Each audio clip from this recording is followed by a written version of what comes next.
కాకునూరు రావాలి, కాకునూరు ప్రజల్ని కలవాలి అనేటటువంటి ఆలోచన నాలో కల్పించి, అక్క మా ఊరు చాలా బాగుంటది, తెలంగాణ ఉద్యమాలకు పుట్టినిల్లు, మాడబిడ్డలంతా కూడా మంచి ఆటల పాటలతో మీకు స్వాగతం పలుకుతారని చెప్తే నేను సీమ రమేష్ అన్న గారి కోసం ఇక్కడి వరకు వచ్చిన.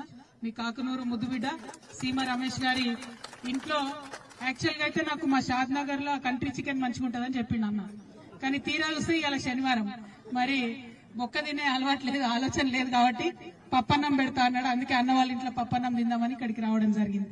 మరి ఇక్కడికి వస్తే నిజంగా సీమ రమేష్ గారు చెప్పినట్టుగా మా అక్కమ్మ గారు అట్లనే మా రాములమ్మ గారు ఇద్దరు కూడా మంచి అద్భుతమైన పాట, కేసీఆర్ గారి మీద ప్రజల గుండెల్లో ప్రేమ ఎంత ఉందని చెప్పడానికి ఇవాళ వాళ్ళు అసువుగా పాడినటువంటి పాటనే ఒక నిదర్శనం అని నేను చెప్పి మనస్ఫూర్తిగా నమ్ముతా ఉన్నాను.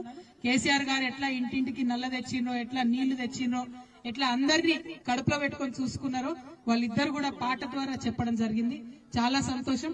నిజంగా కాకునూరు గ్రామాన్ని మర్చిపోలేనటువంటి మంచి పాటనిచ్చినటువంటి అక్క వాళ్ళిద్దరికీ కూడా మనస్ఫూర్తిగా ధన్యవాదాలు తెలియజేస్తున్నాను.